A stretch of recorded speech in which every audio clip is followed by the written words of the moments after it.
Hello and welcome to Wednesday's edition of Cracking the Cryptic.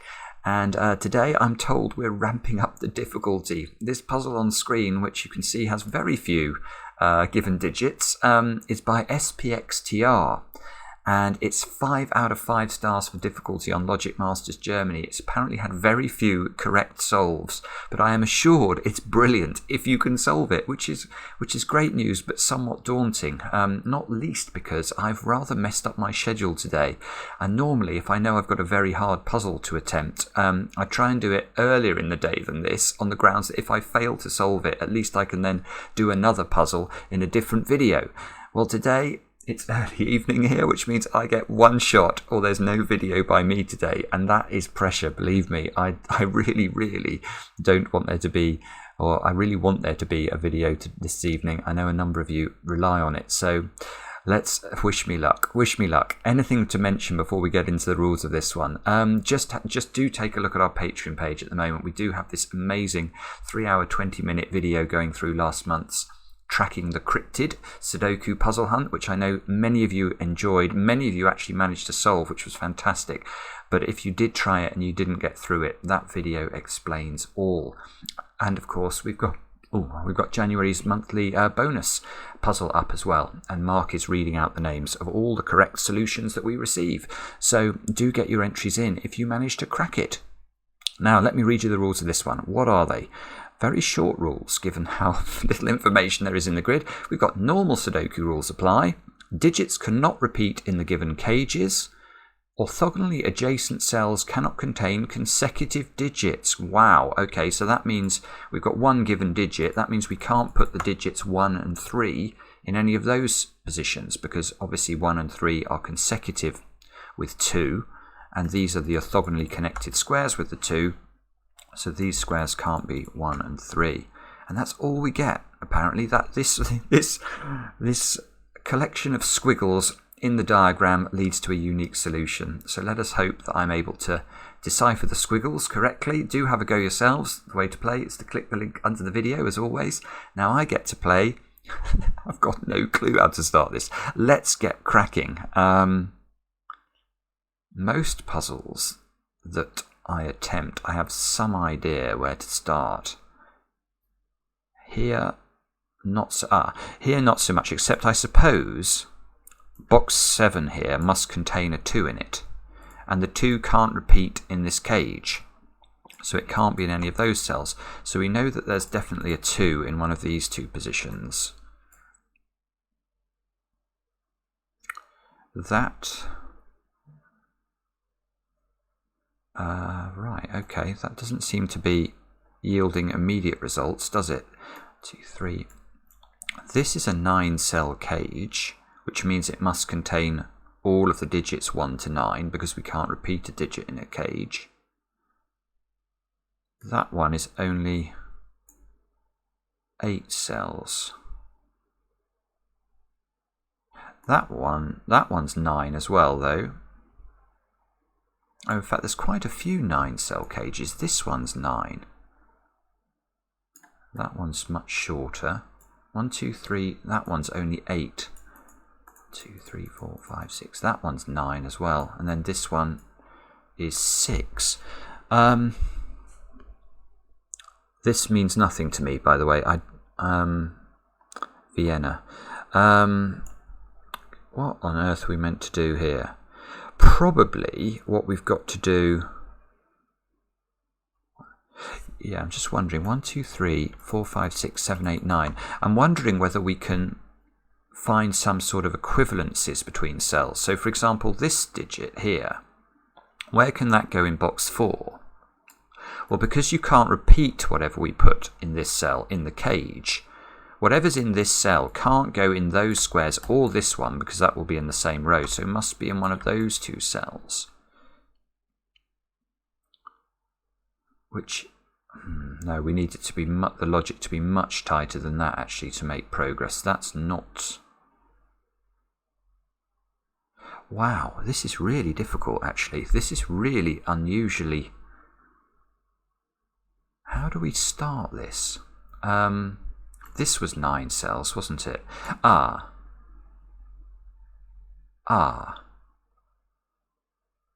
Yeah, that's interesting. So whatever we put in these two cells has to appear somewhere in box 9. So these two cells and these two cells are the same, which is interesting. Oh, is this going to be a huge colouring exercise then? Because I'm just looking now at this shape and thinking about, well, especially this square. That square, whatever goes in this square can't go in these positions because they're in the same cage. Can't go in those positions because of Sudoku. So it would have to be in one of those two positions. That's not good enough. It's not good enough. There's not enough there again.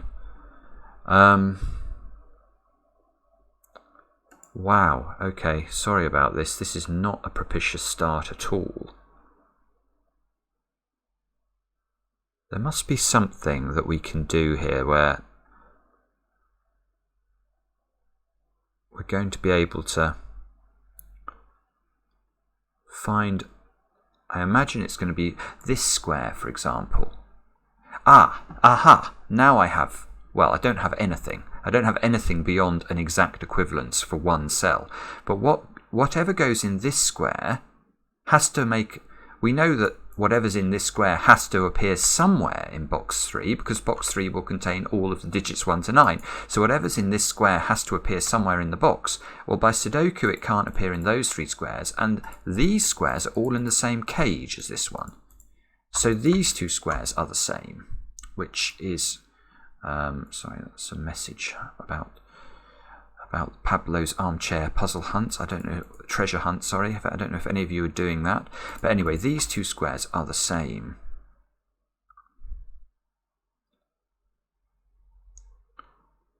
Which is all very well, but it's not. How am I actually going to get a digit in this puzzle? That's the question that is a bit worrying.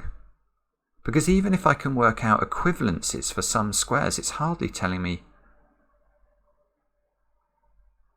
Actually, let me just think about this from a setter's perspective. How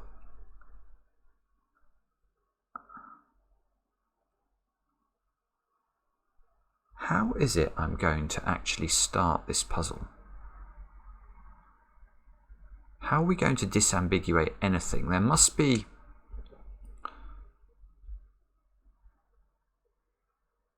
There must be cells or a cell where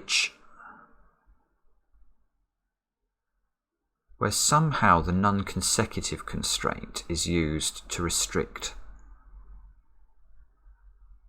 So is that what we're meant to do? If this square, whatever's in this square, can't have a consecutive digit in those squares,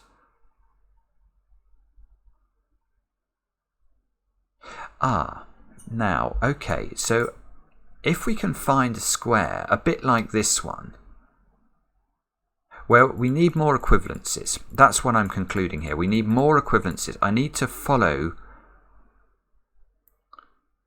to find cells in this grid which are like these two, basically.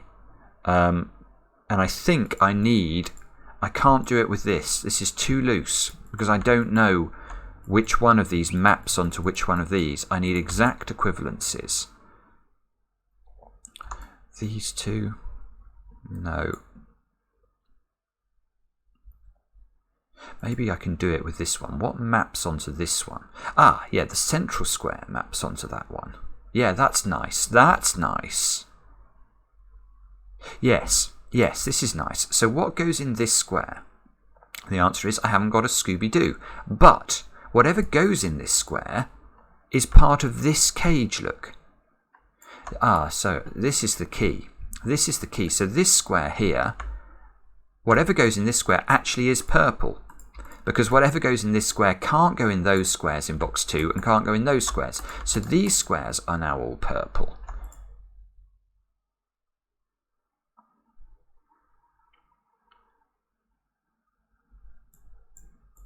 Now, What is that enough to crack the puzzle? The answer is not nearly enough, I don't think. So purple is in one of those squares. So purple is not in these squares, because that's in the same cage. Purple's not in those squares.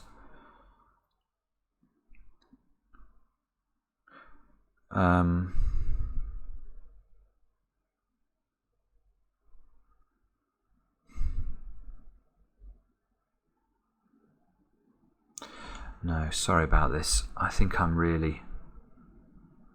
just making a mess of this. I've got no idea what I'm doing. Purple in this box actually can't go there, because if that's purple, that square is seeing that square. Can't go there. Oh, good grief. Sorry, no. Where does purple go in box 6? This square and this square lock out that cross. This one shares that square. This one, bizarrely enough, is in the same cage as this one. So that square is purple. And that's beautiful. That's beautiful, because now I can use the fact one of these is purple, which means these are not purple. And look, because I know that these are both purple, where do I put a purple in row 4? One of those squares. This square must be purple. And now I'm starting to wonder whether I can use the idea I was thinking about up here, which is that if I can find a situation where there is a cell, and this cell looks really good, where its number of consecutive squares... Now, let me be more articulate. Whatever is consecutive with whatever I put in the central square, where does it go in this box? That's the question. So imagine this square is a 5. We now know we've got to put 4 and 6 into this box, but we can't put 4 and 6 in those squares because they're orthogonally next to the 5. But this square is also a 5, so we can't put it here. This square is a 5, we can't put it here. This square is a 5, we can't put it here. And what we learn from this is that this square is a 1 or a 9. Because there is only one cell in box 5 that it's possible can be consecutive with whatever I put in this square. And therefore, if I put 2, 3, 4, 5, 6, 7 and 8 into this square, we know that there are 2 consecutive digits with each of those options. And there are not 2 consecutive cells available. All these are ruled out by the purples. So whatever, if this is 1 or, this 2 is going to give it to me. This is why the 2 is in the grid. This is 1 or 9. So this must be, no, it's not 1 or 9. It's whatever is consecutive with what I put in here. So if this is 1, this square would have to be 2, which it can't be. So this is 9, therefore this is 8, and that is the only way that we can do this. There's 1 digit consecutive with 8 with 9, and we can hide it away in the corner where it won't be interfered with by all of these squares, which are all also 9. And suddenly we have a start on the puzzle. And that is absolutely beautiful. Absolutely beautiful. Now,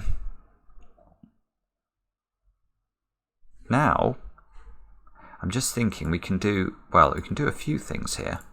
9 must be down here now. 9 must be down there. But I was actually looking at 8. So let me just have a look. This can't be 9 anymore because of the 9s operating on box 1. But I was actually thinking about this 8, because this 8 goes through those cells in this cage, and obviously it sees that one. So 8 must be in one of those 2 squares, but it's consecutive with 9. So this can't be 8, so 8 is placed in box 4. And now 8 can't be in those squares. Oh, this is lovely. This is lovely. 8 can't be consecutive with 9 again. So 8... Oh! 8's in one of these 2 squares. But this one, strangely enough, is in the same cage as this one, I think. It goes right the way up there. So that's not 8. This is 8. 8's in one of those 3 squares. Don't know if there's a way of figuring out which. Right, where does 8 go now in box 6?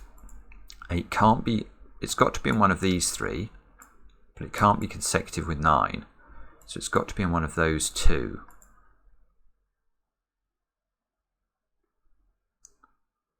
I'm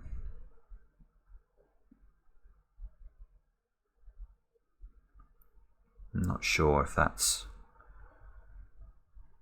that's useful or not. I was just wondering whether I could use another digit, but I don't really think I can. Apart from 2, maybe. Can I do anything with 2?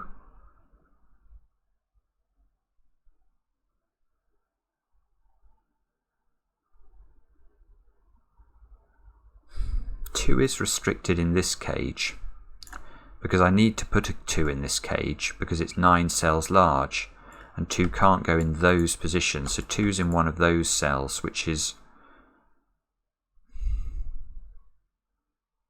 well, it's a little bit interesting, but it's not nearly interesting enough, is it?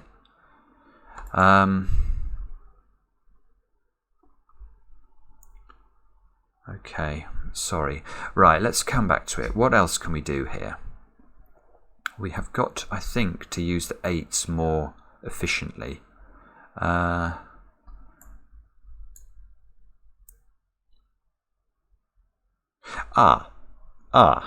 this cage is a 9-cell cage, so it needs to have an 8 in it.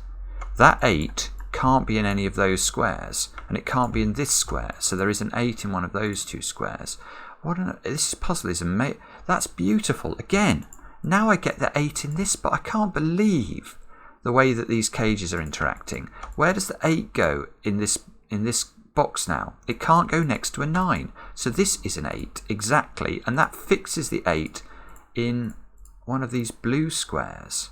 Oh, this is beautiful. So now I know that these blue squares map to each other. We looked at that about 15 minutes ago, but this one can't be 8 because it would be next to a 9. So this square is 8.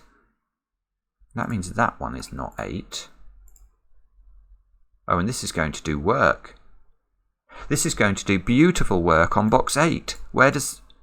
Yeah, we can't have an 8 repeating in the cage. We can't have an 8 in those squares by Sudoku. 2 and 8 are not the same digit. There's a knowledge bomb from cracking the cryptic, which means that square is 8, which means that square is 8, which means that square is 8, and I've done the 8s. I've done the 8s. That is absolutely amazing. I know it's taken me a long time to do the 8s, but that I'm quite proud of, actually. Now the 2. Now the 2 plays a role. Where does 2 go in this cage? It now can't go there. That's an 8, so it must go there. Because this is a 9-cell cage, again, it needs a 2.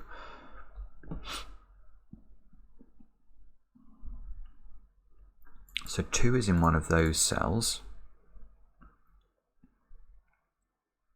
And I think what we're going to do in a moment is have a look at 7.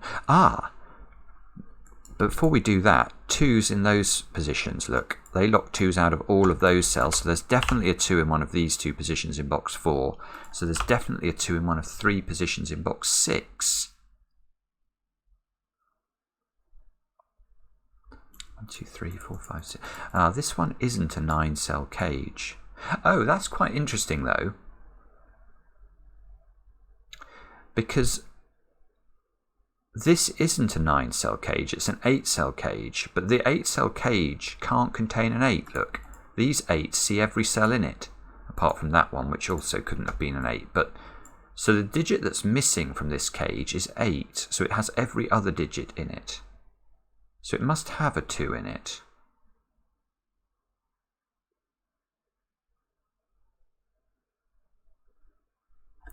I don't think I can use that fact, actually, but it's mildly interesting. Let's have a look. I think I'm going to have a look at... Oh, forget 2's.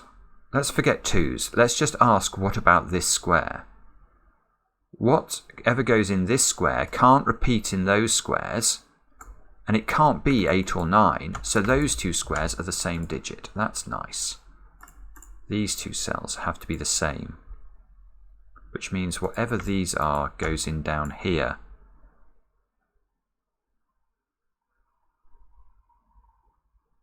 Oh, I know what I might be able to do now. I might be able to look at 9's again, because I've just, yeah, I can look at 9's again. This is a purple, because it's a 9, and I can't put 9 next to 8. So that's what I've got to remember, is that purples were 9's, weren't they?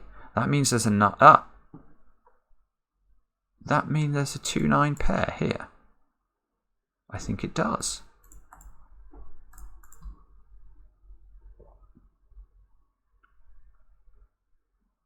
So all of a sudden, I actually know quite a lot about 9's.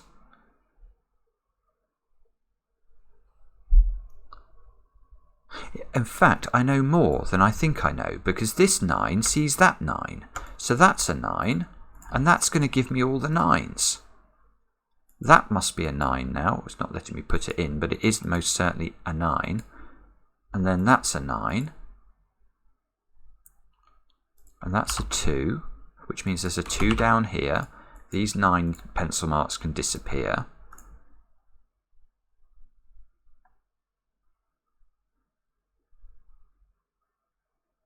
And now these two squares are not, these don't need colouring anymore, so these two squares are the same digit. Oh, this is lovely. This is really amazing. What goes in this square? The answer is I do not know, but I know it's not 2, 8 or 9, which are these digits, so whatever goes in this square has to find a home somewhere in box 8. Well, where's its home? If it can't share the same cage, it must be in this square. So all these 3 squares are blue. Therefore, blue is one of those squares. Blue is one of these squares.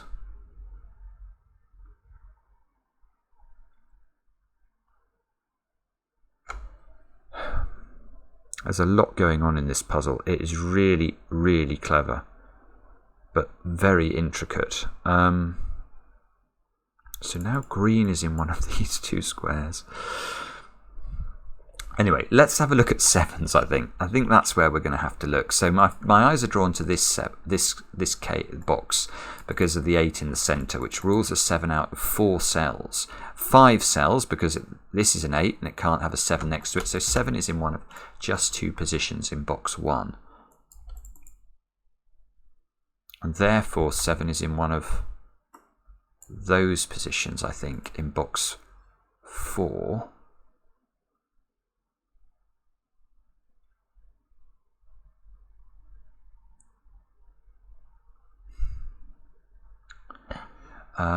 Sorry about this. I'm not sure if that matters or not. 7 now can't be in these positions in box 2. That does not look very useful, but I'm going to fully pencil mark it here because I don't really see what we can do if we can't do 7's. 7 in here.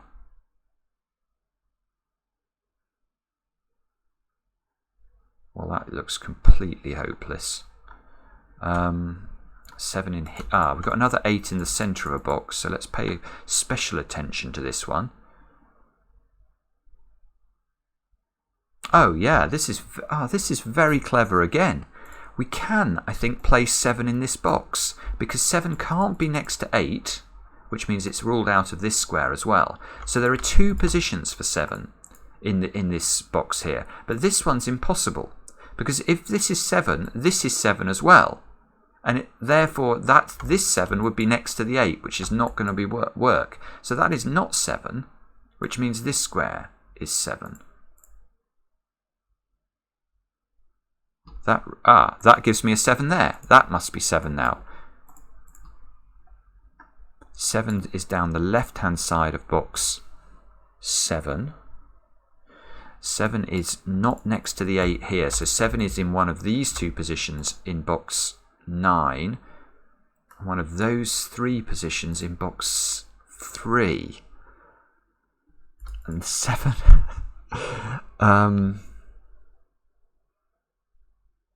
7 can be in 4 positions, I think, in box 8. Oh, and I haven't really pencil marked it in box 5 either, so 7, it looks like it can be in 3 positions there. Well, that is useful, but it's not nearly as good as I've only got 2 7s out of that. That is a worry.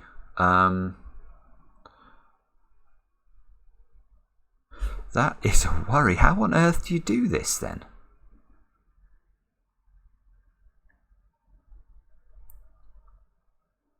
The answer is I do not know. Maybe I've got to look at 6s. 6s are, any time you get a digit in this puzzle in the centre of a box, it is powerful. Look, you can see 6 is ruled out of those squares. So 6 is locked into one of 2 positions in box 4. 6 couldn't go here, because if we place the 6 there, it will definitely be next to a 7. So 6 is not in those 2 positions in box 5. So 6 is in one of 4 positions.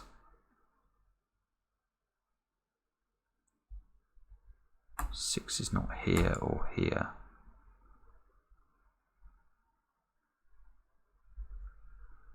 Oh dear, dear, dear. So 6 is in one of 4 positions here as well. And 6 looks like it could be green, because then that would plonk a 6 down here. And I can't see why that's impossible. Right. What on earth do we do next? I'm sorry about this. This is definitely hard though, this puzzle. So there must be more weak points in the puzzle, mustn't there?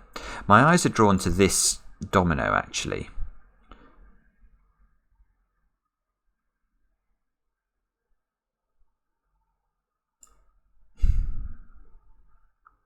Now, let's think about this. So whatever goes in these 2 squares...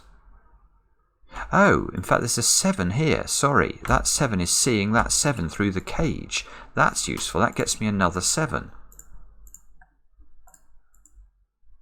That gets rid of a 7 in box 3. That's not useful. But let's come back to these 2 squares, because these 2 squares now are better than they were, because whatever goes into these squares can't go in any of those squares. Therefore, these 2 squares must be the same as those squares. Let's make those grey.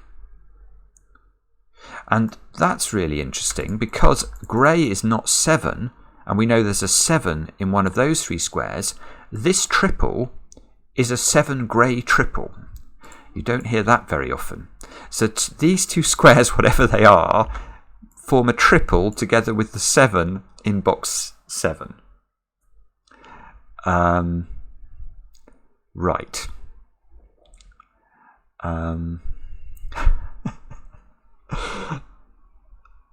Okay.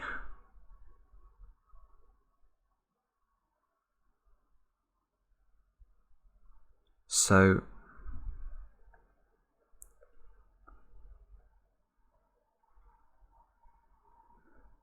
does that actually matter? Is the question I am wrestling with.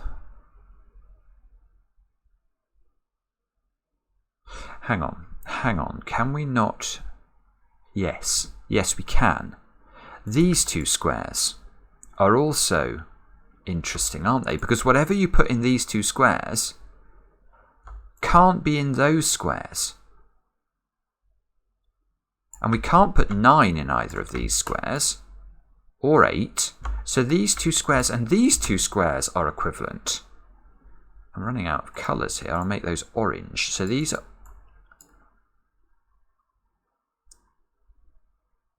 And these can't be 8, look.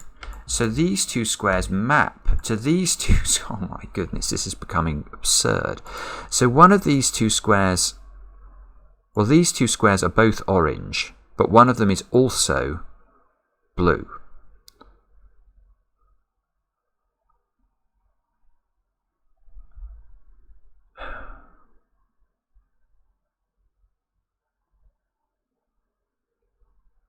Oh, okay, there's a bit of a logic.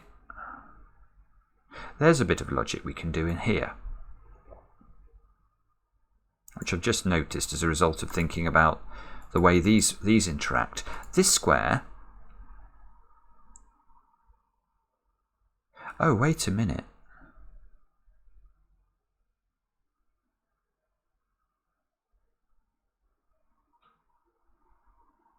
No, this square is...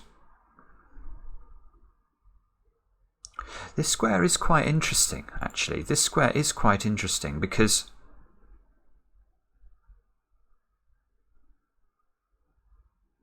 Well, let's start with where I was. I don't think this can be a 6. Because if it's a 6, let's look at it. Oh my goodness, I didn't mean to do that. If this is a 6, you can see from the pencil marking now, we can't have a 6 in these two squares and we can't have a 6 here. So this square would have to be a 6. But now, you can't put a 6 in box 2. That is really hard to see, but it's true, because this 6 locks all those out from being 6, and this 6, via this cage, sees those two squares. So there would be nowhere for a 6 in box 2. So this is not 6. Now that's really cool, because that means there's a 6 in one of those 3 squares, which rules 6 out of those 2 squares, and means 6 is now locked into one of 2 positions in box 5. Now the other thing I was thinking about this square is it's really peculiar in terms of its power in box 5 generally. Whatever you put in this square either has to go in this square, which is...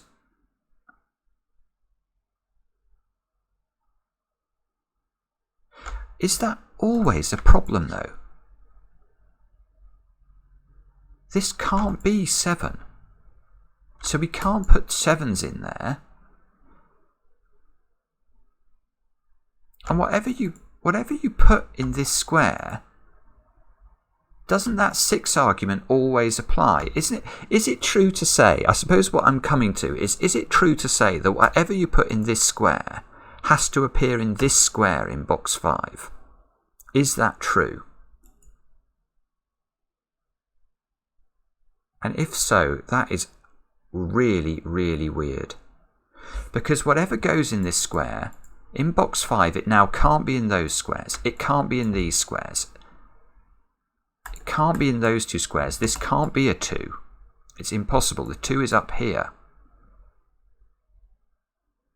So whatever goes in these squares has to be in one of these squares. And if it's here, whatever it is can't be placed in box 2 of the grid. That is right. That is right, isn't it?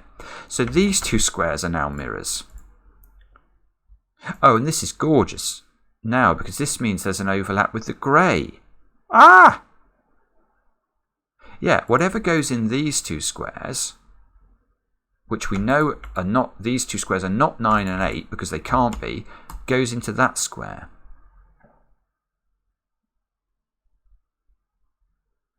So actually, I tell you what I'm going to do. I'm going to actually look at what these squares can be. This one's probably the most restricted because it sees it. In fact, the 2 is really quite powerful, isn't it? Because it rules out 1 and 3. So this square has to be 4, 5. It can't be 6. Yes, this square let's go through it. It can't be 1, that's consecutive with 2. It can't be 2, obviously. It can't be 3, it's consecutive with 2. It can be 4. It can be 5. It can't be 6, 7, 8, or 9. This can only be 4 or 5. Therefore, this can only be 4 or 5. Therefore, this can only be 4 or 5. Therefore, one of these two squares is a 4 or a 5, but I don't know which one. And one of these squares is a 4 or a 5.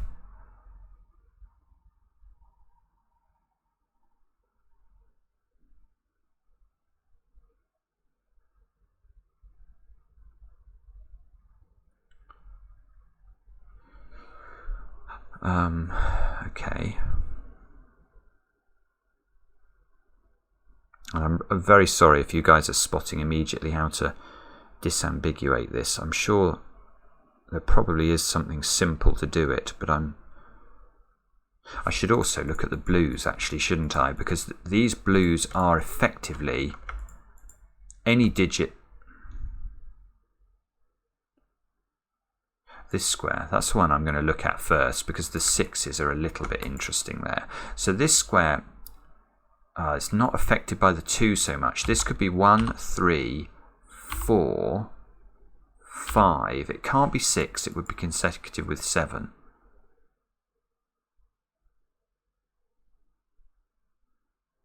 So these squares are also therefore 1, 3, 4, or 5.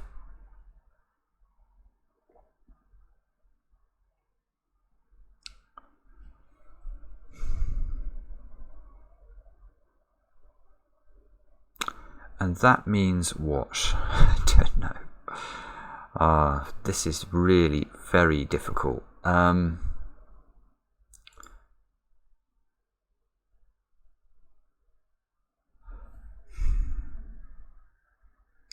So I need to limit these down.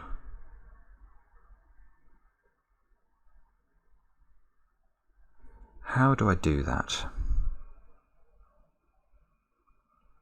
That's the question. How do we limit these cells?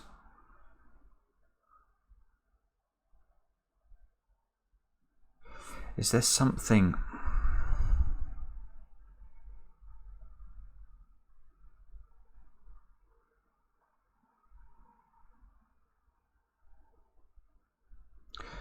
I feel like it's something to do with these coloured cells here.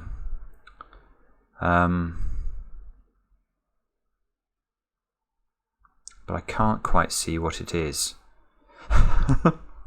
Oh dear, this is not... I realise this is not the most efficient solve I've ever done. Now, come on, think.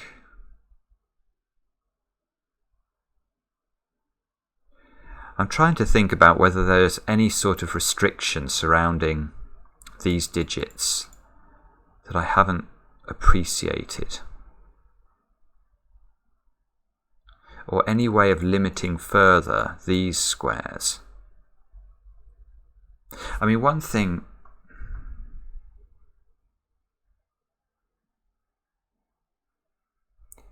If this square is a 5... Yeah, if this square is a 4...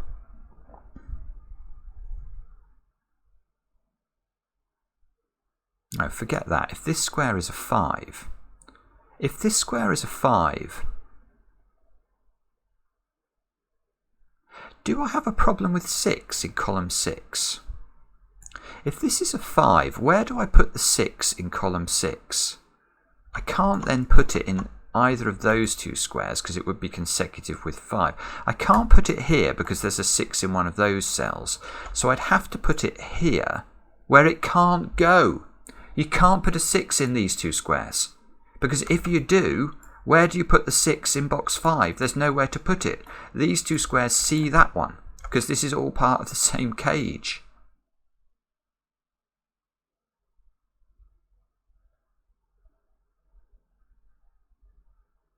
Yeah, okay, I could have seen that more easily. I'm just starting to appreciate it now.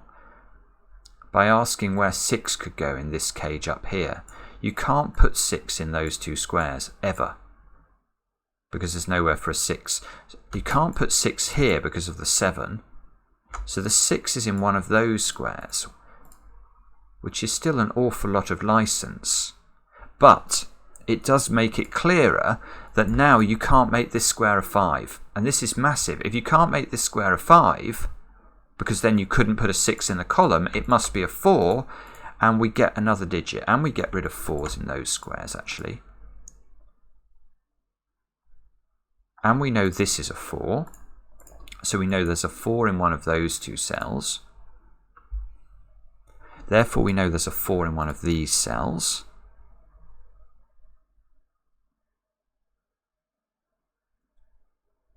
Now,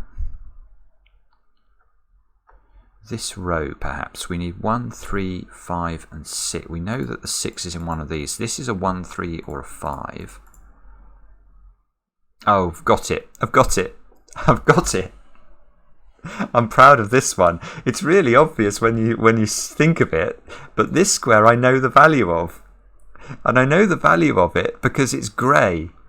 And it can't be consecutive with 4. So that square cannot be 3 or 5, or you'd have to put it in there with the 4, and it will break the puzzle. So that must be a 1, which means this is a 1-4 pair now. Which means these squares now we know are a snooker maximum, 1, 4, 7. That can't be 1.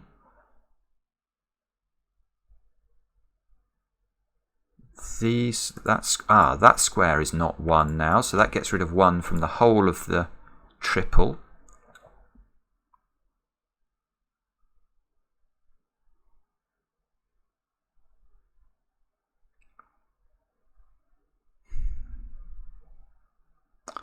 Um, 3, 5, 6 into those squares.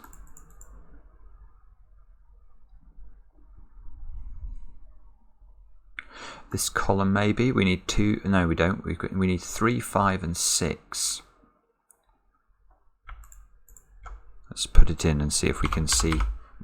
This one can't be 3 because it's next to 2. So there's definitely a 3 in one of those. Where does the 3 go in the column? It can't go next to 4 either. So the 3 must go at the top. The 5 can't go next to the 4, so that's a 6, that's a 5. That can't go next to 4. Wow, okay, and now these are a 2-5 pair to complete the box, and 5 can't go next to 6. So 5 and 2 go in. 2 now must be here by Sudoku. 5 is not here anymore. In fact, just looking at the column, you can see this square's got to be a 3 or a 6, and it can't be. The 7 tells us the order. 3 and 6 go in. Therefore, this is a 5.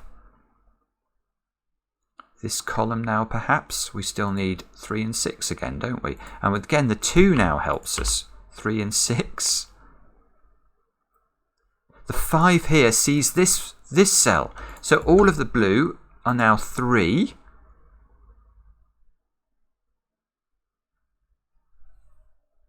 3 is here by Sudoku.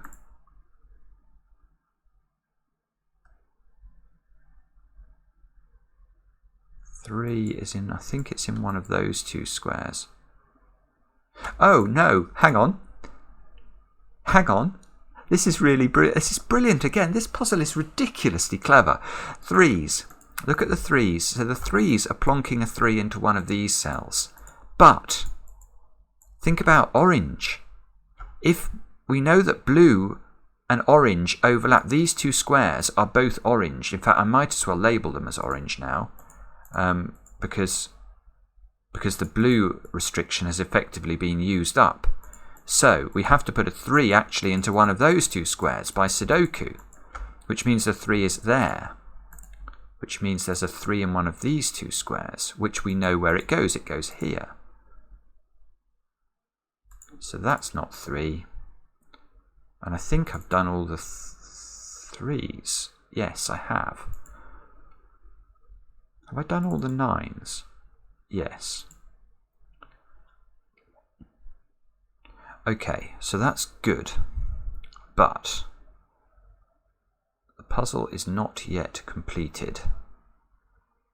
Although I do feel a bit better about it than I did about 10 minutes ago. Now, what do we do next? Are there any obvious weak points that I should be looking at? Perhaps row 5, where I need to place 1, 5 and 6. Yes, that can't be 6, so that's 1 or 5. This can't be 5, so this is 1 or 6. This can't be 1, so that's 5 or 6. Oh, that's extremely annoying. I think the technical expression is bobbins. So what am I missing here? Probably a lot. Okay. Maybe now if this is 5 or 6, this must be 5 or 6 as well, because it's orange. That must be 5 or 6. So this is not 7 for sure. Get rid of the 7 there. We know the 7 in this box is definitely in one of these two positions.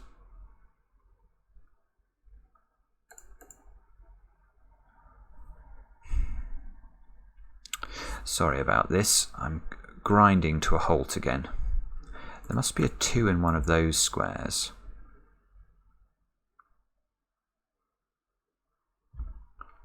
Can we go further than that?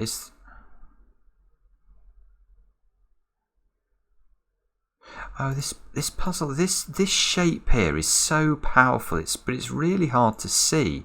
So this domino, I think, is also mirrored. Whatever goes in these two squares can't go there in box 5, can't go here, can't be 8 because the 8's already gone, can't be 9. So it is in those two squares. So this is another relationship. These squares are also in a relationship with each other. I'm sorry I didn't spot that before, but it is quite tricky to spot all these things going on. Now, maybe that's enough, is it? So whatever goes in this square and this... maybe I just get rid of the 2 highlighting, to be honest. These two squares are definitely the same digit.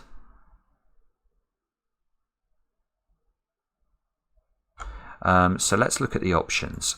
This square, it could be 1, it can't be 2, 3, 4, 4's consecutive with 3, it could be 5, 6 or 7, I think. This, from this square's perspective, 1, 5, 6 and 7 look like they're all possible. That is incredibly annoying. This was not profitable, was it? Oh, sorry. Okay, that's not what we're meant to do next, I don't think. I think we're going to have to look somewhere else. Maybe I need to consider this square, because these greens, maybe they can be used. 1, 4, 5 and 7.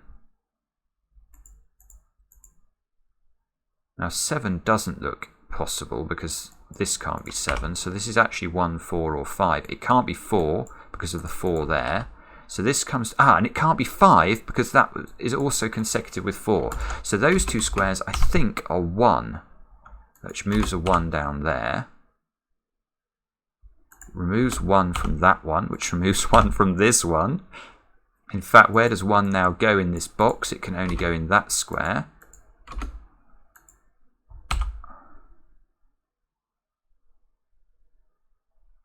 Which is probably useful. This square's got to be 5, 6 or 7 now.